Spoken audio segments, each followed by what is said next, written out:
بسم اللہ الرحمن الرحیم الرحمن علم القرآن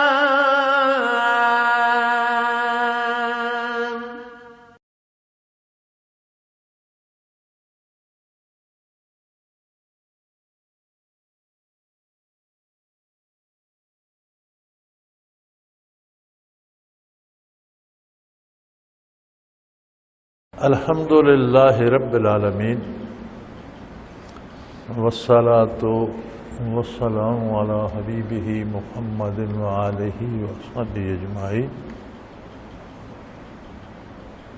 اعوذ باللہ من الشیطان الرجیم، بسم اللہ الرحمن الرحیم۔ وَلَقَدِ اسْتُهْزِئَ بِرُسُلٍ مِّن قَبْلِكَ فَأَمْلَيْتُ لِلَّذِينَ كَفَرُوا ثُمَّ أَخَذْتُهُمْ فَكَيْفَ كَانَ عِقَابِ۔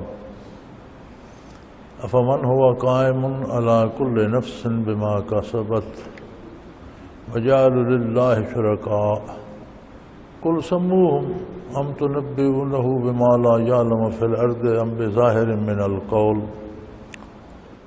بَلْ زُيِّنَ لِلَّذِينَ كَفَرُوا مَكْرُهُمْ وَصَدُّوا عَنِ السَّبِيلِ وَمَن يُضْلِلِ اللَّهُ فَمَا لَهُ مِنْ هَادٍ لَهُمْ عَذَابٌ فِي الْحَيَاةِ الدُّنْيَا وَالْعَذَابُ الْآخِرَةِ أَشَقُّ وَمَا لَهُم مِّنَ اللَّهِ مِنْ وَاقٍ مَثَلُ الْجَنَّةِ الَّتِي وُعِدَ الْمُتَّقُونَ تَجْرِي مِن تَحْتِهَا الْأَنْهَارُ أُكُلُهَا دَائِمٌ وَظِلُّهَا تِلْكَ عُقْبَى الَّذِينَ اتَّقَوْا وَعُقْبَى الْكَافِرِينَ النَّارُ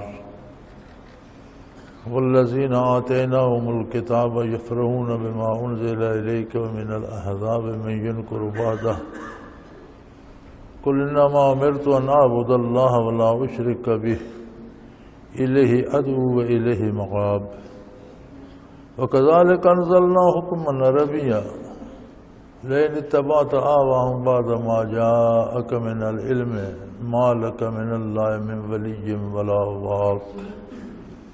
اللہم سبحانک لا علم لنا الا ما علمتنا انک انت العلیم الحکیم۔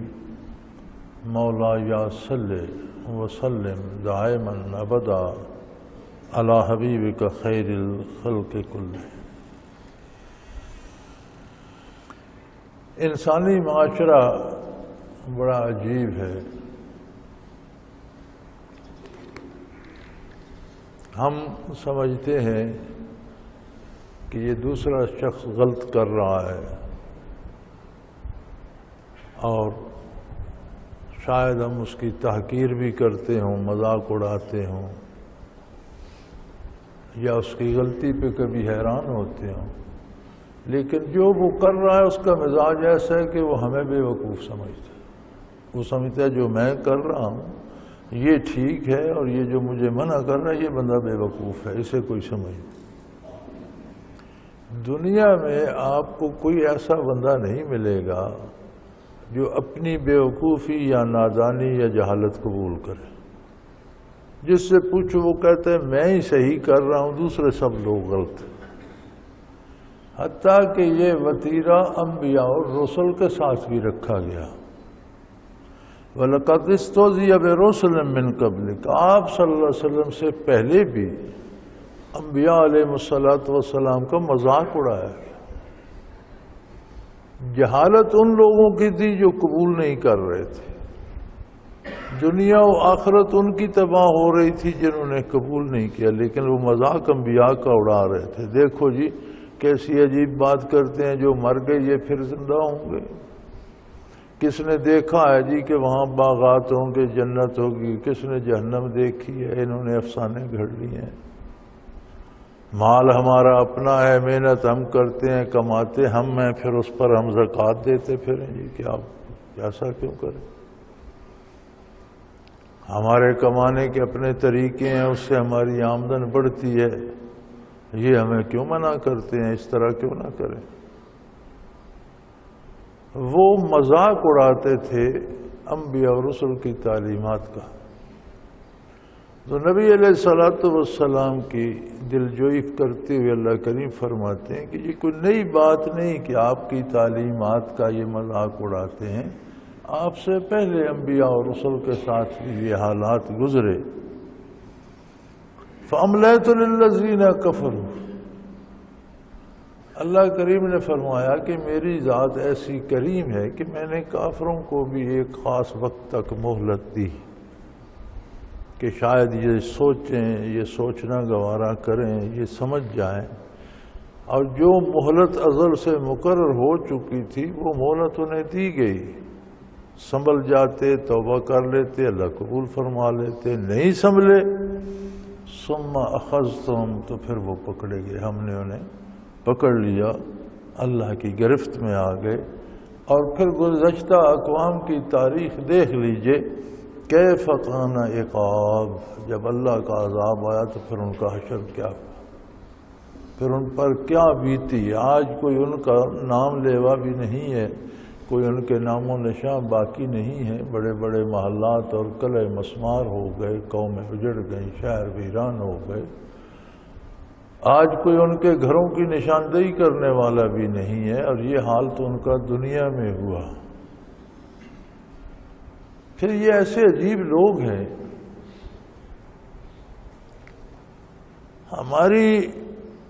ہماری بھی ایک عجیب عادت ہے اس عہد کے لوگوں کی، ہم اپنے عہد کی بات کر سکتے ہیں کہ جہاں اس طرح کی بات آتی ہے اسے کفار پر تھوپ دیتے ہیں، یہ تو کافروں کے لیے ہے، کافر بھی انسان تھے، ہم بھی انسان ہیں۔ اگر ہمیں کلمہ نصیب ہوا ہے، نور ایمان نصیب ہوا ہے، تو اس کا مطلب یہ ہے کہ ہمیں اطاعت اور زیادہ خلوص سے کرنی ہے، اور اگر کلمہ پڑھ کے ہم اطاعت نہیں کریں گے تو جو کافر مذاق اڑاتے تھے اس سے بڑا مذاق ہوگا۔ یہ کافر نبی کی نبوت اور رسالت کا انکار کر کے کہتا ہے کہ آپ کی باتیں قابل عمل نہیں ہیں، ہم نہیں مانتے، یہ فضول باتیں ہیں، اس سے تو مالی نقصان ہوگا، اس سے تو جانیں برباد ہوں گی، اس سے تو ہمارا سودا ہی نہیں چلے گا، اس طرح کیسے ہو سکتا ہے۔ لیکن جو کلمہ پڑھ کے لین دین میں، مال و دولت میں، کاروبار میں، اعمال میں سجدہ بھی نہیں کرتا، نماز بھی نہیں پڑھتا، حرام کھانے سے بھی نہیں چوکتا، جھوٹ بولنے سے بھی نہیں چوکتا، سود کھانے سے بھی باز نہیں آتا،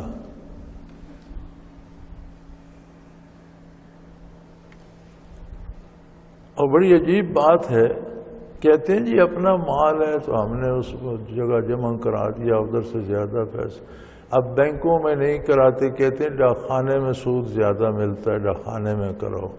پھر کوئی میرا خیال ہے کوئی چکوال ایک بینک ہے وہ ڈاک خانے سے بھی زیادہ دیتا ہے، تو یہاں کے لوگ چکوال جا کر جمع، وہاں سود زیادہ ملتا ہے، اگلے دن پیسے لینے گئے، وہ بینک سے لے کے نکلے، گلی پہ کسی نے چھین لیے، اور جی ہمارے ساتھ ظلم ہو گیا۔ میں تم ظلم ہی کر رہے تھے، ظلم ہو گیا تو کیا فرق پڑا، حرام تھا لا رہے تھے، ان کے لیے بھی حرام ہے، انہوں نے 2 گنا حرام کر لیا، پہلے ہی حرام تھا، پھر ڈاکے میں اور حرام ہو گیا۔ تو یہ جو مسلمانی ہے کہ کام اپنی مرضی کے کرنے ہیں، اور اللہ کو بھی مانتے ہیں، اللہ کے رسول کو بھی مانتے ہیں، اللہ معاف کرے، یہ کافروں سے بھی بڑا مذاق ہے شریعت کا اور عظمت رسالت کا۔ اور یاد رکھیں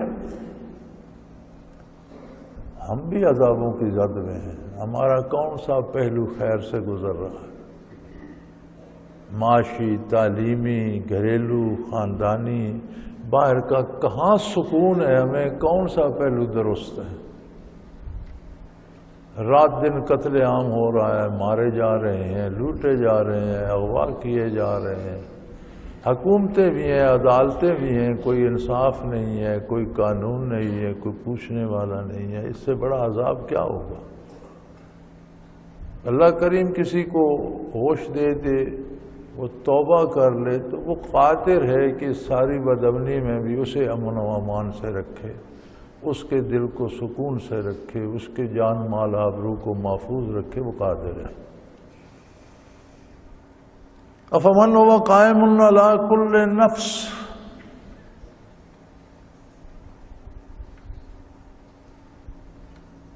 وہ ہستی جو ہر متنفس کے ہر عمل پر نگہبان ہو، اس کی ہر حرکت ہر سکون سے واقف ہو، کوئی ذی روح کچھ سوچتا ہے، کچھ بولتا ہے یا کچھ کرتا ہے، وہ ہستی واحد لا شریک اللہ ہر چیز پہ خود نگہبان ہے، ہر چیز کو خود دیکھ رہا ہے، جان رہا ہے۔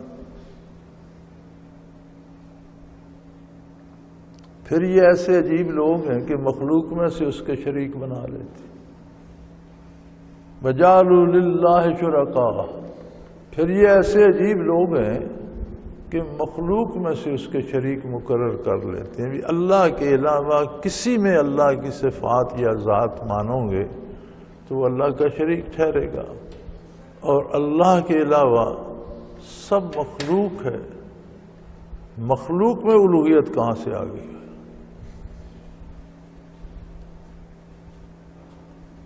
فرمایا میرے حبیب ان سے فرمائیے کل سموہم، کوئی ہستی ایسی ہے جو اللہ کی ذات یا اس کی صفات میں شریک ہے تو اس کا نام لو، بتاؤ وہ کون ہے؟ وہ ہے ہی نہیں۔ اللہ اکیلا خالق ہے، اکیلا مالک ہے، اکیلا حاکم ہے، باقی سب مخلوق ہے۔ مخلوق خالق کے ساتھ کس طرح شریک ہو سکتی ہے؟ فرمایا ام تنبئونہ بما لا یعلم فی الارض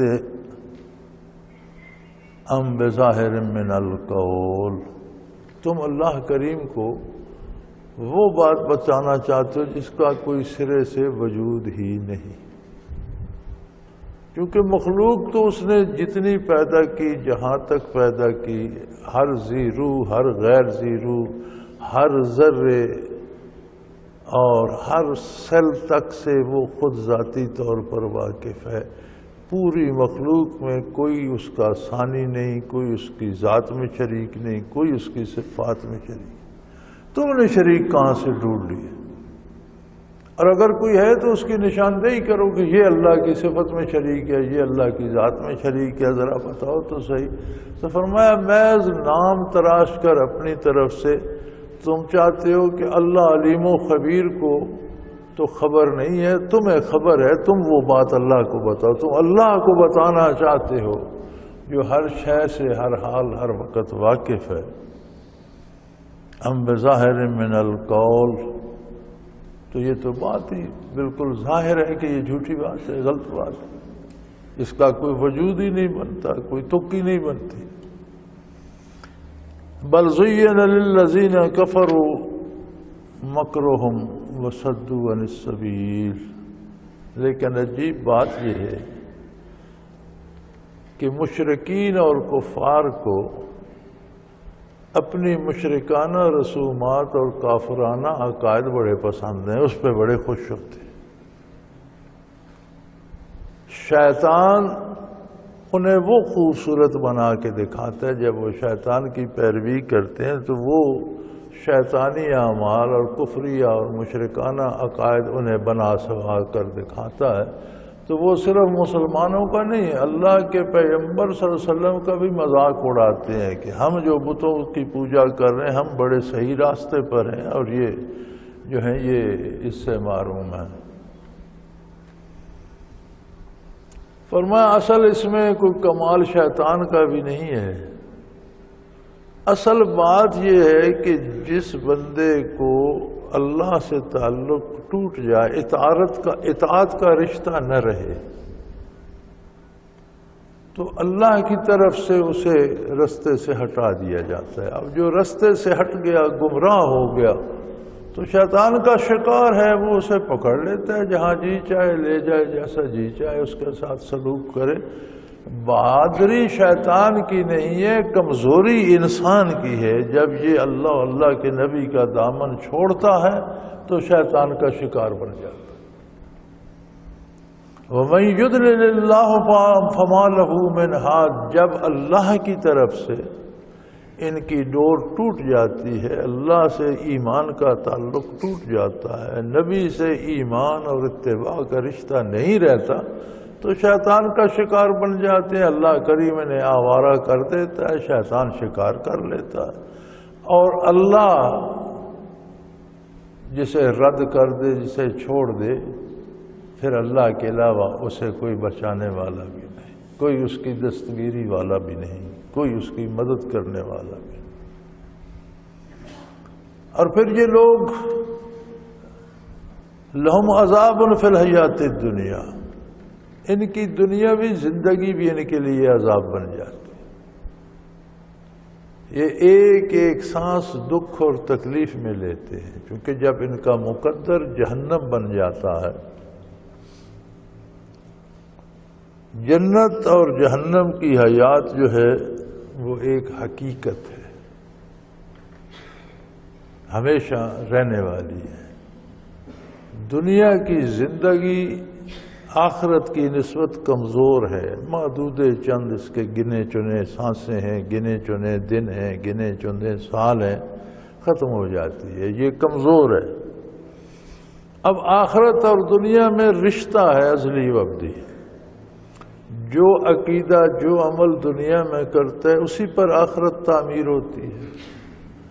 اگر کوئی کفر کرتا ہے اور گناہ کرتا ہے تو جہنم بھڑکتی ہے، تو وہ جہنم جو ہے اس کا عکس اس کی دنیاوی زندگی میں بھی آتا رہتا ہے۔ ہر لمحہ پریشان رہنا، ہر لمحہ گالیاں بکتے رہنا، ہر ایک سے ناراض رہنا، ہر کام میں شکوہ کرتے رہنا، یہ کیوں ہو گیا، وہ کیوں ہو گیا، یہ نقصان ہو گیا، وہ نفع ہو گیا، ہر وقت شکایت کرتے رہنا، ہر وقت روتے رہنا، ہر ایک سے ناراض رہنا۔ فرمایا یہ ان کی جینا بھی عذاب بن جاتا ہے، ان کی زندگی بھی عذاب بن جاتی ہے، ان کی زندگی میں کوئی لمحہ سکون کا، اطمینان کا، آرام کا نہیں ہوتا، اس لیے کہ جو آخرت میں بھٹی یہ بھڑکا رہے ہیں، تو بھٹی بھڑکانے والوں کو بھی تپش اور اس کا سیک تو آتا ہے نا، وہ بھی محفوظ تو نہیں رہتا۔ اگر کوئی بندہ آگ ہی بھڑکا رہا ہے تو اس کی تپش، اس کی گرمی اس کو بھی آتی ہے۔ تو فرمایا یہ زندگی میں بھی لہم عذاب فی الحیات الدنیا، عذاب کی ایک چاشنی ان کی زندگی میں بھی گھل مل جاتی ہے، عذاب کی شعائیں ان کی زندگی کو بسم کر دیتی ہیں۔ ولا عذاب الآخرت اشق، اور پھر جب مریں گے آخرت میں جائیں گے تو آخرت میں تو عذاب بہت سخت ہو۔ اگر یہ سمجھنا چاہیں تو ان کی زندگیوں میں بھی سکون نہیں ہے، بچے آوارہ ہو جاتے ہیں، کوئی بات نہیں سنتا، سکون نصیب نہیں ہوتا، کوئی سانس سکھ کا نہیں آتا، تکلیفیں، دکھ، مصیبتیں، صحت، بیماری نیک لوگوں پہ بھی آتی ہیں، انبیاء اور رسل پہ بھی آتی ہیں، لیکن نیک بندے پہ اگر دنیا میں بھی تکلیف آئے تو اس کا دل دکھی نہیں ہوتا، اس کا دل مطمئن رہتا ہے، اور وہ تکلیف اللہ کے مقرب بندوں کے لیے ترقی درجات کا سبب بن جاتی ہے انہیں، اور عظمت نصیب ہوتی ہے۔ عام مومن کے لیے، ہمارے جیسے لوگوں کے لیے تلافی معافات کا سبب بن جاتی ہے، بہت سے گناہوں کی معافی کا سبب بن جاتی ہے، لہذا اس سے دل دکھی نہیں ہوتا۔ ان کو جو بدکاروں اور کفار کو جو تکلیف آتی ہے وہ از قسم عقوبات ہوتی ہے، وہ ہوتی ہی دل کو دکھی کرنے کے لیے۔ ان کا کوئی سانس جو ہے وہ سکھی اور مطمئن نہیں رہتا، انہیں دکھ بہت زیادہ ہوتا ہے۔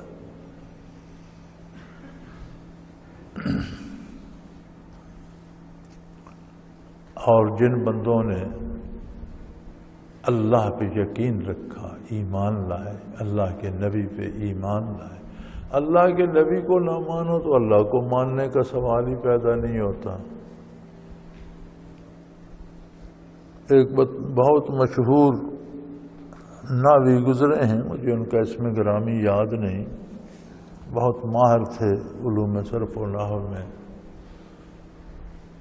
تو ساری عمر انہوں نے اس میں گزاری، بہت مانے ہوئے معروف نام تھا۔ آخری عمر میں کہیں اللہ اللہ کا خیال آ گیا تو سیدنا شیخ عبد القادر گیلانی رحمۃ اللہ علیہ کی خدمت میں حاضر ہوئے کہ مجھے بھی اللہ اللہ سکھائیں، مجھے بھی کوئی ذکر اذکار سکھائیں۔ انہوں نے فرمایا یار آپ کا دل تو اسی ناب کی زیر زبر اور اس کے سیغوں اور ان سے بھرا ہوا ہے، تو آپ یہ دھندا چھوڑ دیں، ناب کی بحثیں چھوڑ دیں، یکسو ہو جائیں ذکر کی طرف، تو میں آپ کو ذکر سکھا دیتا ہوں۔ کچھ انہوں نے سمجھایا سکھایا، وہ تشریف لے گئے۔ کچھ عرصے بعد حضرت کو پتہ چلا کہ وہ مرض الموت میں ہیں اور ان پر نزع کا عالم طاری ہے۔ سیدنا شیخ عبد القادر جیلانی خود تشریف لے گئے،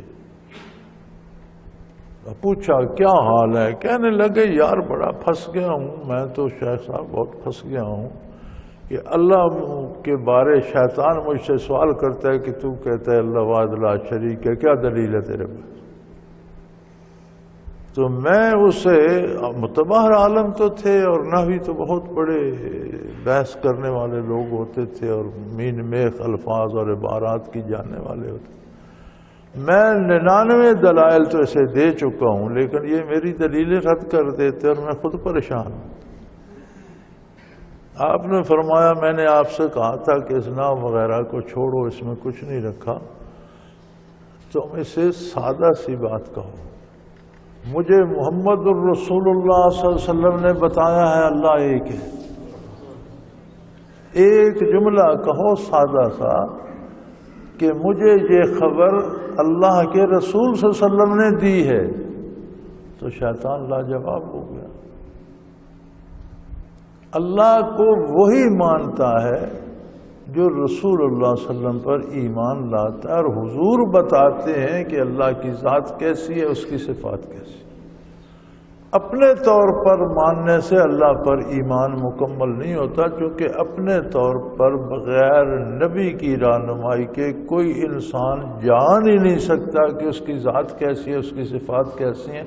انسان کے پاس اور کوئی ذریعہ نہیں سوائے وحی الہی کی،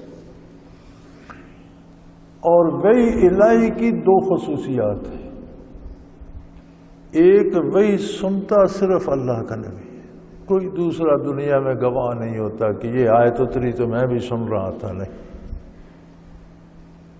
ایسا اصدق الصادقین ہوتا ہے اللہ کا رسول کہ جو آیت جتنی آتی ہے اتنی آگے تعلیم فرماتا ہے۔ دوسری بات وحی الہی کی تشریح بھی نبی کا منصب ہے۔ ہم اپنی طرف سے یہ صرف و نحو سے زور لگا کر یا گرامر کے صیغے بنا کر کھینچ تان کر جو ترجمے کرتے ہیں وہ درست نہیں ہے۔ ترجمہ وحی کا مفہوم وہی صحیح اور درست ہے جو حضور صلی اللہ علیہ وسلم نے سمجھایا اور صحابہ کرام نے سمجھا، پھر اس پر صحابہ کرام نے حضور کے سامنے عمل کیا اور حضور نے تصدیق فرمائی کہ تم نے سمجھا بھی صحیح ہے، عمل بھی ٹھیک کیا۔ قرآن کا وہی مفہوم صحیح ہے۔ آج قرآن کے بھی ہم نے اپنی پسند کے کھینچ تان کر بڑے مفہوم بنا لیے۔ وحی الہی میں دو خصوصیات ہیں، یاد رکھیے، ایک وحی سنتا صرف اللہ کا نبی ہے، اللہ کے نبی کو اللہ کے سوا کسی دوسرے کی شہادت کی ضرورت نہیں ہوتی۔ دوسری بات وحی کا مفہوم سمجھانا بھی منصب نبوت ہے، ہر کوئی اس کے اگر ہر کوئی معنی گھڑنے لگتا تو پھر تو بڑے بڑے جو ادیب اور دانشور اور پڑھے لکھے لوگ اور بنائے پھرتے ہیں، کتنے فرقے بن گئے ہیں، ہر فرقہ کہتا ہے میں قرآن پر عمل کر رہا ہوں، وہی آیتیں پڑھ کر اس کا مطلب اپنا نکال لیتا ہے۔ لیکن اگر سارے فرقے اس بات کو مان لیں کہ وہ مطلب مانیں گے، وہ مفہوم مانیں گے جو حضور نے بتایا، تو فرقہ بندی ختم ہو جائے گی۔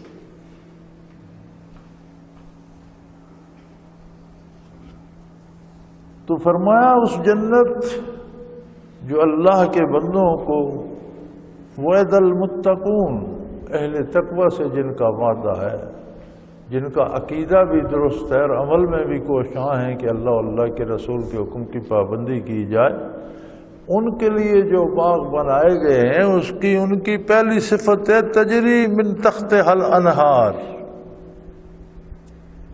نہریں باغوں کے تابع کر دی گئی ہیں جنت میں۔ دنیا میں باغات نہروں کے تابع ہیں، چشموں کے تابع ہیں، دریاؤں کے تابع ہیں۔ جہاں پانی پہنچتا ہے وہاں باغ لگایا جا سکتا ہے، جہاں پانی نہیں پہنچتا وہاں باغ نہیں ہوتا۔ فرمایا جنت کے باغ جو ہے پانی ان کے تابع ہے، جہاں جنتی کا چاہے جی چاہے اپنا باغ لگا لے، یہ پانی کی ذمہ داری ہے کہ وہاں پہنچے۔ یہ ایک ہی ایسی صفت ہے کہ قرآن کریم اس کا بار بار تذکرہ فرماتا ہے، تجری من تحتھا الانہار۔ اکثر ترجمہ یہ کر دیا گیا ہے کہ ان کے نیچے نہریں بہتی ہیں، تو اس سے مفہوم گڑبڑ ہو جاتا ہے۔ لکھنے والا اللہ اس کے علم میں برکت دے، اسے تو شاید سمجھ آتی ہوگی، آگے جو ترجمہ پڑھتے ہیں انہیں وہ سمجھتے ہیں کہ باغ اوپر رہ جاتا ہے، نہریں نیچے سے گزر رہی ہیں۔ نہیں، ایسا نہیں ہوتا۔ تجری من تحتھا الانہار، ان کے تحت ان کے تابع نہریں چلتی ہیں۔ جہاں کسی جنتی کا موڈ آ گیا میں یہاں باغ بناؤں گا، اس نے باغ لگا، اب نہر کا پانی کا کام ہے کہ وہ وہاں پہنچے۔ نہر باغ کے تابع ہے، دنیا میں باغات نہروں کے تابع ہیں، پانی کے تابع ہیں۔ جنت کی نہریں باغات کے تابع ہیں، جہاں کوئی جنتی باغ لگائے گا پانی وہاں پہنچے گا۔ پھر دنیا میں موسم ہیں پھلوں کے، ایک موسم میں پھل آتا ہے، پھر وہ موسم میں جو آتا ہے جب پک جاتا ہے تو 1-2 دن نکالتا ہے ورنہ گل سڑ جاتا ہے۔ فرمایا اکلھا دائم، جنت کے پھل دائمی ہیں، ہمیشہ، کسی موسم کے محتاج نہیں ہے۔ کوئی پھل گلتا سڑتا خراب نہیں ہوتا، جب دیکھو ان کے باغات پھلوں سے لدے پھندے کھڑے ہیں، جو جی چاہے توڑ لو، جو چھوڑ دو گے وہ بھی تر و تازہ ہی رہے گا۔ وَظِلُّهَا، اور ہمیشہ ان کا سایہ بھی رہتا ہے۔ دنیا کی طرح نہیں ہے کہ دوپہر کو سایہ ہے، شام کو ادھر چلا گیا، صبح کو ادھر چلا گیا۔ وہاں نہ صبح شام ہے، وہاں کا ایک ہی موسم، ایک ہی روشنی، ایک ہی نور، ایک ہی وقت، ایک ہی بہار، ایک ہی فضا، ایک ہی درختوں کی تر و تازگی، ایک ہی پھلوں کی تر و تازگی، ان میں کوئی تغیر و تبدل نہیں ہوتا۔ تِلْکَ عُقْبَى الَّذِينَ اتَّقَوْا، یہ ان لوگوں کا انجام ہے جو اللہ اور اللہ کے رسول کی اطاعت کرتے ہیں۔ وَعُقْبَى الْكَافِرِينَ النَّارُ، اور جو انکار کرتے ہیں اور کفر کرتے ہیں ان کا انجام دوزخ ہے۔ اب تقابل کر کے دیکھ لے سننے والا بندہ کہ وہ کہاں پہنچنا چاہتا ہے۔ دونوں راستے ہیں، ایک اللہ کی جنت کو جا رہا ہے اور ایک جہنم کو جا رہا ہے۔ جنت کو وہ راستہ جاتا ہے جس میں اتباع رسالت، جس نے حضور کا دامن تھام لیا، اپنی زندگی کو حضور کے احکام کے تابع کر لیا، کیونکہ نتائج عمل پر مرتب ہوتے ہیں۔ ایک شخص سارا دن وظیفہ پڑھتا رہے، میں نے پانی پی لیا، میں نے پانی پی لیا، تو کہنے سے اس کی پیاس نہیں بجھے گی۔ زبان سے ایک بار بھی نہ کہے لیکن پانی پی لے، پیاس بجھ جائے گی۔ نتائج عمل پر مرتب ہوتے ہیں، کہنے پر نہیں۔ کہتا رہے میں مسلمان ہوں، میں مسلمان ہوں، یہ اس کے کہنے کی بات ہے۔ جب اطاعت کرے گا، اتباع کرے گا تو اسے اسلام کی لذت نصیب ہوگی، اور جو انکار کرتا ہے وہ تو جائے گا ہی دوزخ میں، بات ہی ختم ہو گئی۔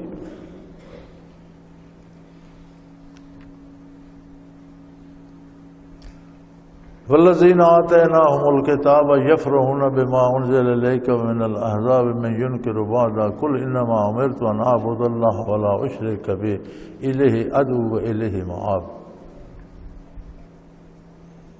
یہود و نصارہ تنقید بھی کرتے تھے، پھر فرمایا جب آپ پر وحی نازل ہوتی ہے، آیات نازل ہوتی ہیں، تو بعض آیات جب پہلی کتابوں کی تصدیق کرتی ہیں تو پھر بڑے خوش ہوتے ہیں کہ یہ تو ہمارے دین پر آ گئے، اور جب احکام میں اختلاف پیدا ہوتا ہے تو پھر ناراض ہو جاتے ہیں، پھر الگ ہو جاتے ہیں کہ جی ہم نہیں مانتے۔ تو ان سے فرما دیجئے کہ جتنے مذاہب دنیا میں آسمانی ہیں، جتنی کتابیں آسمانی ہیں، جتنے دین انبیاء نے تعلیم فرمائے، ان سب میں اصول ایک ہے۔ توحید باری بنیادی اصول ہے، ہر نبی نے دعوت دی لا الہ الا اللہ۔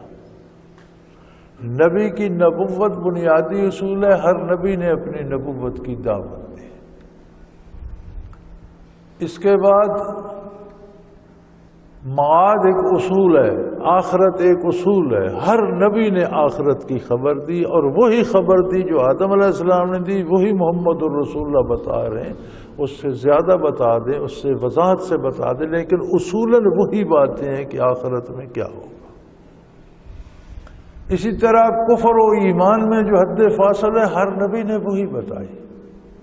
یہ ایسی بات نہیں ہے کہ قرآن نے اگر اگلی کتابوں کی توحید کی تصدیق کی ہے تو اسلام ان کے پیچھے چل پڑا، نہیں، یہ سب انبیاء کا اصولی جو تعلیمات ہیں وہ ایک ہیں، توحید کے بارے، نبوت کے بارے، معاشرت اور معاد کے بارے۔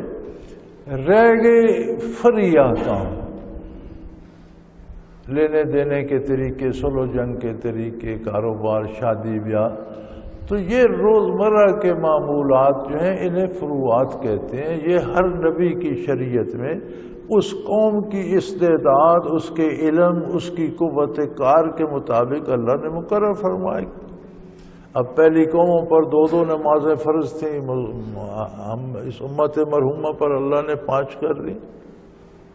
پہلی قوموں پر جتنی، ہر امت پر رمضان فرض رہا ہے، اور ہر امت کا روزہ مغرب کو افطار کرتے، اور جب تک جاگتے رہتے کھانے پینے کی آزادی تھی، جب کوئی سو جاتا روزہ بند ہو جاتا، پھر اگلی مغرب کو افطار کرے۔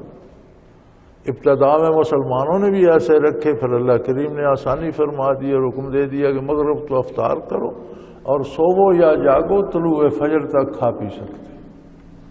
تو آگے جو تشریحات یا جنہیں فروعات کہتے ہیں، وہ ہر قوم کی استعداد کار، ہر قوم کے مزاج، ہر قوم کے حالات اور وقت کے تقاضے کے مطابق اللہ نے مقرر فرمایا، اور ہر قوم کے لیے وہی مفید ہیں جن کے کرنے کا اسے حکم دیا گیا۔ سو اصولوں میں تو کوئی اختلاف نہیں، تو آپ ان سے کہیے جب اصول ایک ہیں تو تم بھی شرک کرنا چھوڑ دو، توحید پہ قائم ہو جاؤ۔ تم نے، یہودیوں نے حضرت عزیر علیہ السلام کو اللہ کا بیٹا بنا لیا، عیسائیوں نے عیسیٰ علیہ السلام کو جو اللہ کے نبی تھے وہ بھی اللہ کے نبی تھے، یہ بھی اللہ کے نبی، اور انہیں اللہ کا بیٹا بنا لیا۔ یہ دلیل تم نے کہاں سے لی؟ کون سی پہلی کتاب میں کہیں عقلی نقلی کوئی دلیل دنیا میں موجود ہے کہ اللہ کا بیٹا؟ تو ان چیزوں پہ تم کیوں جاتے ہو؟ آؤ مل کر کریں، اللہ کی توحید کو مانو، اپنے نبی کی رسالت کو مانو، احکام شریعت کا اعتماد کرو، آخرت کو مانو۔ تو ان سے فرما دیجئے قل انما امرت ان اعبد اللہ، انہیں فرما دیجئے کہ مجھے تو حکم ہوا ہے کہ خالص اور صرف اللہ ہی کی عبادت کرو، اللہ کے سوا کسی کے لیے عبادت میں کوئی حصہ نہیں ہے۔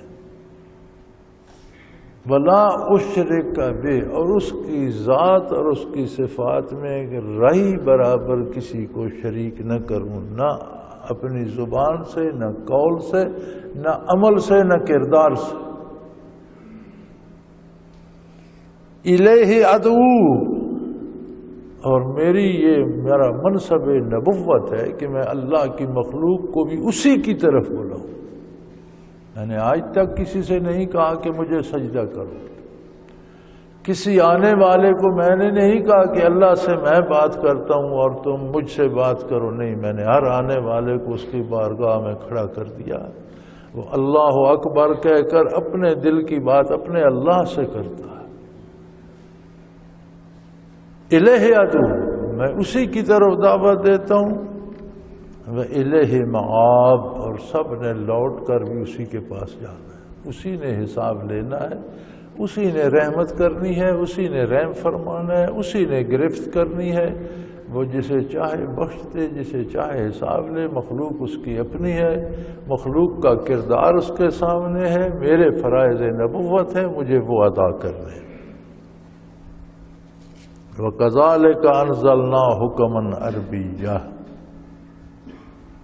اور اسی طرح ہم نے یہ قول فیصل، یہ فیصلہ، یہ حکم، یہ قرآن کریم، یہ ہم نے عربی میں نازل فرمایا۔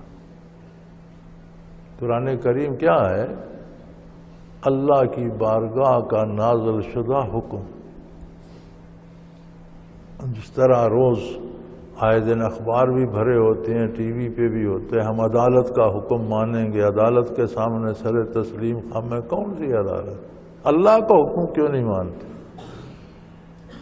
اور جو بندہ اللہ کا حکم نہیں مانتا اس پر کیا اعتماد ہے کہ وہ عدالتوں کا اور بندوں کا حکم مانے؟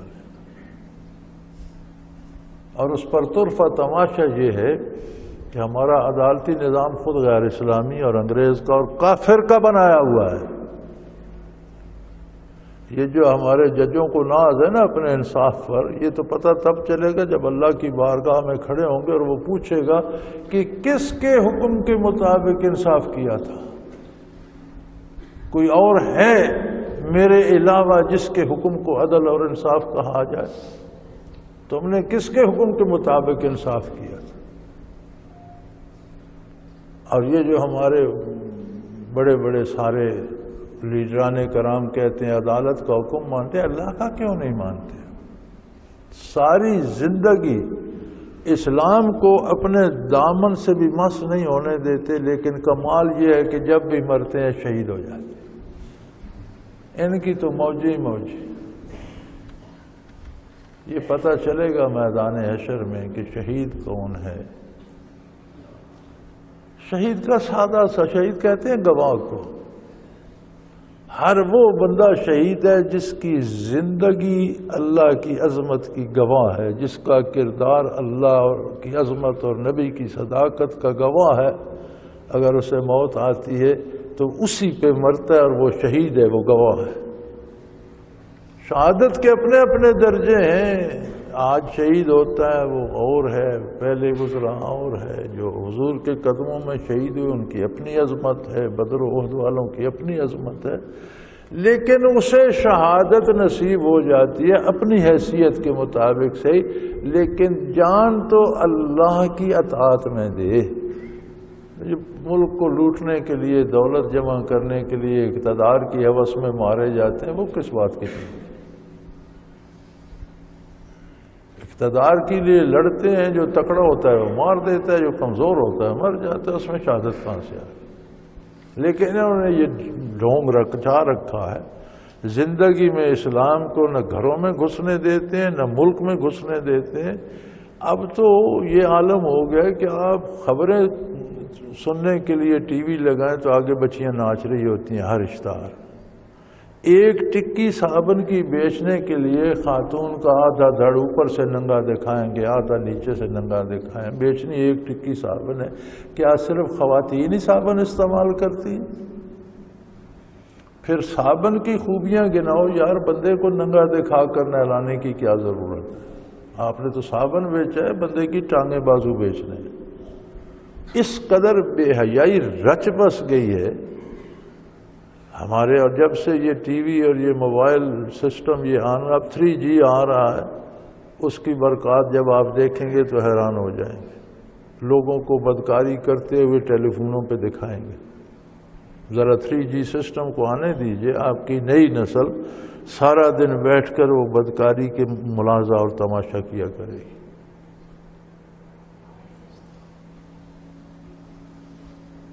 تو فرمایا میرا منصب یہ ہے، میں اللہ کی طرف مخلوق کو دعوت دوں اور سب نے لوٹ کر اسی کی بارگاہ میں جانا ہے۔ اور اسی طرح ہم نے یہ فیصلہ حکماً، یہ فیصلہ ہے اللہ کا، قرآن کریم طے شدہ بات ہے، یہ اللہ کا آخری فیصلہ ہے، اس کا کوئی حکم تبدیل نہیں ہوگا۔ آج بھی دنیا تو بڑا ناز ہے اپنی ترقی پر، اپنے قانون دانی پر، اپنے دماغی صلاحیتوں پر، اپنی ایجادات پر، لیکن کیا ایک ملک کے قوانین دوسرے ملک میں قابل عمل ہیں؟ ہرگز نہیں۔ ہر ملک کا اپنا آئین و دستور ہے جو اسی ملک میں عمل اس پہ ہوتا ہے، اور اس ملک میں بھی سارا قابل عمل نہیں ہوتا، اس میں ترمیمات ہوتی رہتی ہیں، تبدیلیاں ہوتی رہتی ہیں۔ جب کوئی مسئلہ آتا ہے پتہ چلتا ہے یہ غلط ہے، اب اس میں تبدیلی کی جائے، اسے درست کیا جائے، یہ عمل مسلسل جاری رہتا ہے۔ واحد اللہ کا حکم ہے، اس نے جینے مرنے، ایمان، عقیدے، عمل، کاروبار، تجارت، شادی بیاہ، خاندان کے تعلقات، والدین کے، اولاد کے، پڑوسیوں کے، ماں باپ کے، دنیا کے، قوم کے، ملک کے،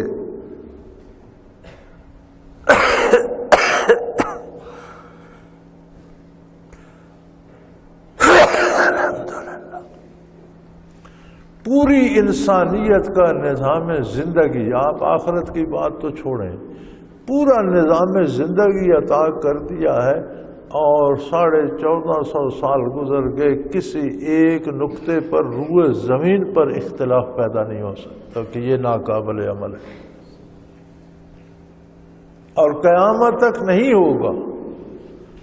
یہی بات یہاں ارشاد ہو رہی، کذالک انزلنا حکما، ہم نے یہ فیصلہ نازل کر دیا ہے۔ اب کوئی اس سے سرتابی کر کے یہ نہ سمجھے کہ کوئی اور فیصلہ آ جائے گا، فیصلہ آ چکا، یہی دنیا میں بھی نافذ ہوگا، یہی آخرت میں بھی لاگو ہوگا۔ جو اپنی آخرت تلاش کرنا چاہے قرآن سے سمجھے، اپنا کردار دیکھے، قرآن کیا کرنے کو کہتا ہے وہ بھی دیکھے، اس کے سامنے آئینے کی طرح ہر چیز واضح ہو جائے گی۔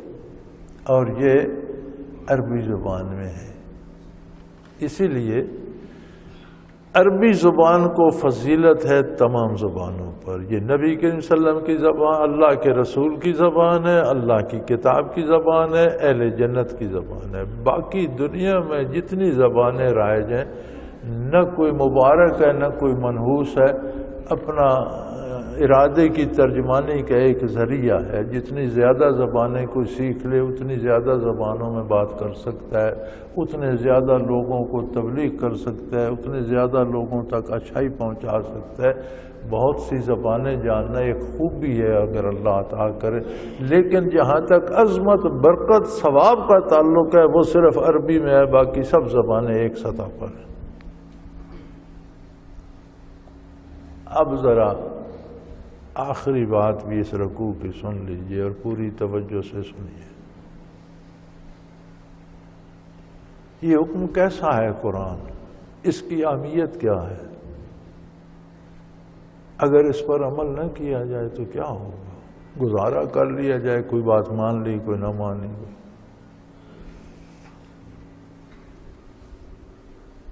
فرمایا وَلَئِنِ اتَّبَعْتَ أَهْوَاءَهُمْ بَعْدَ مَا جَاءَكَ مِنَ الْعِلْمِ، اے میرے حبیب صلی اللہ علیہ وسلم، آپ کی ذات کائنات میں افضل ترین ذات ہے، مخلوق میں اللہ کے بعد بزرگ تر آپ، انبیاء کے آپ امام ہیں، امام الانبیاء ہیں، خاتم الانبیاء ہیں، آپ پر نبوت مکمل ہو گئی۔ جب ہم کہتے ہیں نا ختم ہو گئی تو اس میں سمجھنے والے کو غلطی لگتی ہے۔ آپ کی بعثت سے نبوت مکمل ہو گئی، آپ کا پیغام قیامت تک چلتا رہے گا، ختم نہیں ہوگا، نئے نبی کی ضرورت پیش نہیں آئے گی۔ لیکن اگر اللہ نہ کرے ایسا ہو کہ آپ بھی لوگوں کی باتوں میں آ کر اس حکم پر عمل نہ کریں، اس حکم کی اہمیت یہ ہے، تو پھر آپ کو بھی اللہ سے بچانے والا کوئی نہیں۔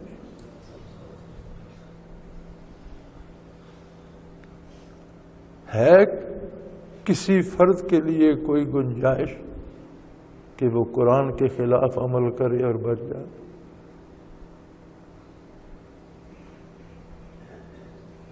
وہ ذات اقدس جو انبیاء کی بھی سردار ہے،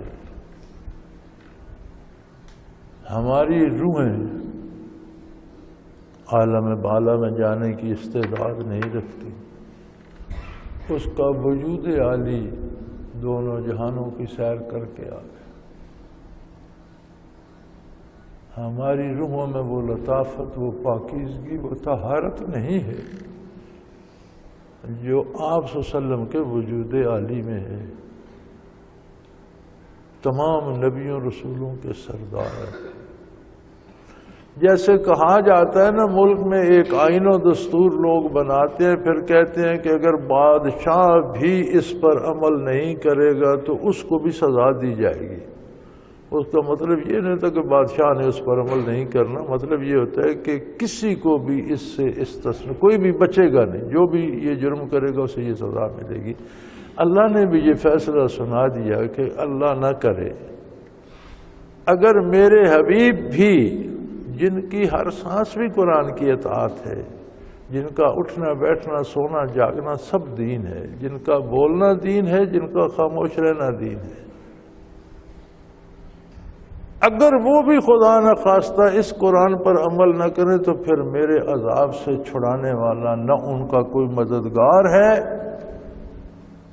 نہ ان کو کوئی راستہ دکھانے والا یا بچانے والا۔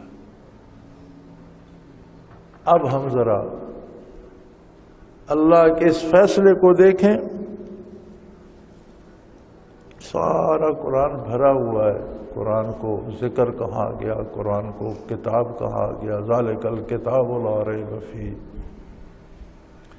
لیکن یہ انوکھا انداز ہے جب قرآن کو فیصلہ کہہ دیا گیا، یہ انداز نرالا ہے۔ فرمایا اسے معمولی بابا کا ذالک انزلنا حکمن عربیہ، عربی زبان میں ہم نے یہ فیصلہ نافذ کر دیا ہے۔ ہدایت اسے کو ملے گی جو اس کے تابع ہوگا۔ اللہ کو اسی نے مانا جس نے ایسا مانا جیسا قرآن منواتا ہے۔ نبی صلی اللہ علیہ وسلم کو اسی نے مانا جس نے ایسا مانا جیسا قرآن منواتا ہے۔ ہر کام وہی نیکی ہے جسے قرآن نیکی قبول کرتا ہے، ہر وہ کام جرم ہے جسے قرآن جرم کہتا ہے، اور یہ قرآن حکم ہے، فیصلہ ہے اللہ کی بارگاہ کا۔ آج تمہارے ہاتھ میں ہے، کل بارگاہ الہی میں ہوگا اور تم پر اسی حکم کے فیصلے جاری کیے جائیں۔ اب اپنی زندگی دیکھ لو، کتنی قرآن کے اندر ہے، کتنی قرآن کے باہر ہے۔ ارشاد ہوتا ہے ادخلوا فی السلم کافہ، اسلام میں سارے کے سارے آ جاؤ۔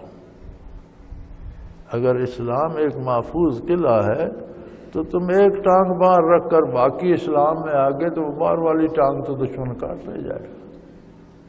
تم ایک بازو باہر کر دیتے ہو باقی وجود قلعے میں تو اس باہر والے کو تو کوئی نہیں بچائے گا، وہ تو کٹ جائے گا۔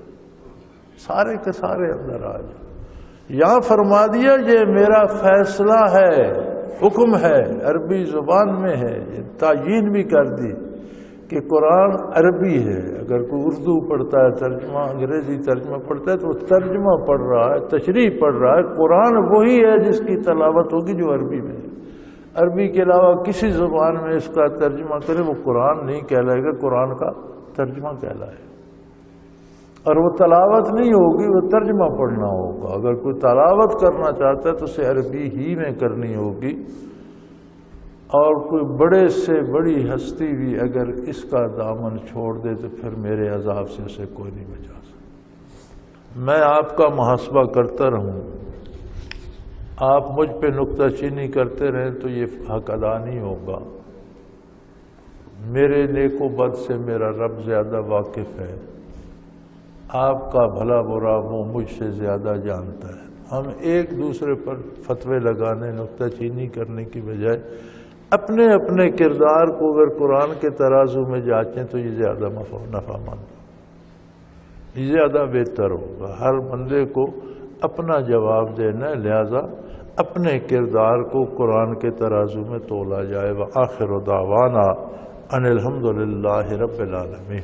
اللہ اللہ اللہ اللہ اللہ اللہ اللہ اللہ